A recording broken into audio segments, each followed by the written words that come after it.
Swenson from the UTA Kinesiology Department, and today I'll be presenting my project or research study on maximal strength benefits of blood flow restriction training on seated leg extension.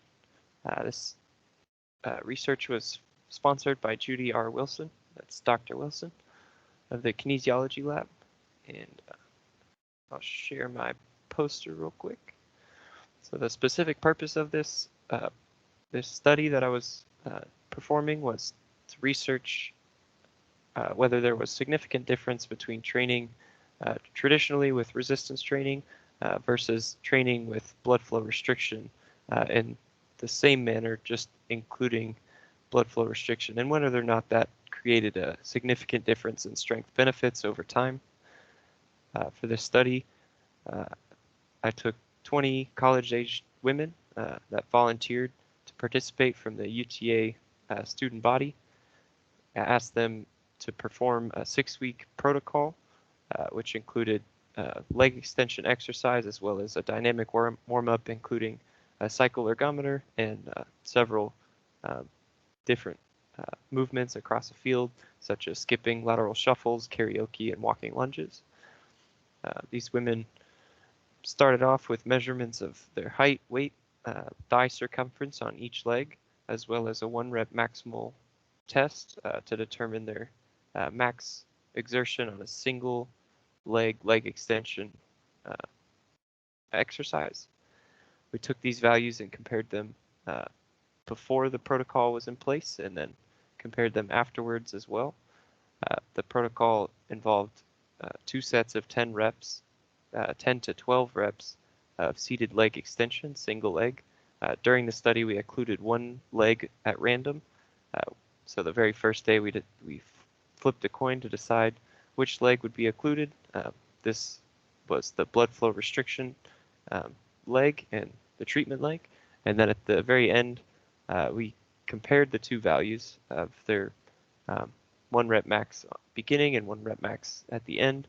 And then we compared between the 2 whether or not there was significant difference in strength benefit or strength gains over time between the blood flow restricted leg and the traditional resistance training leg. Off to the right side in the pictures there, you can see what a blood pressure cuff looks like. You can also see the single leg extension exercise, which we performed.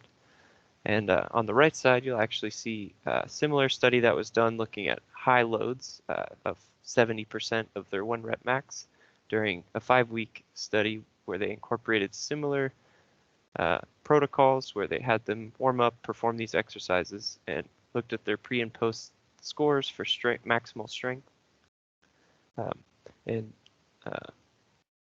When we look at these other studies, we see that there actually wasn't major strength benefits or not significant strength benefits when compared between traditional high load resistance training and traditional blood flow restriction high load resistance training.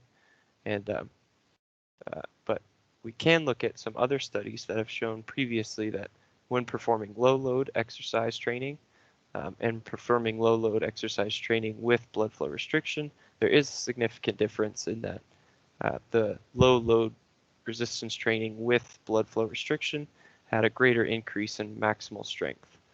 Future studies need to be done on this to see if there's possible benefits for other forms than just traditional therapy where it's currently being used in the field.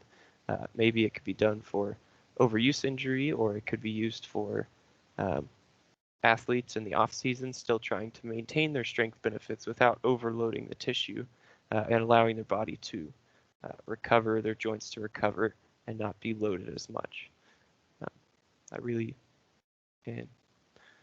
believe that's it. Thank you very much.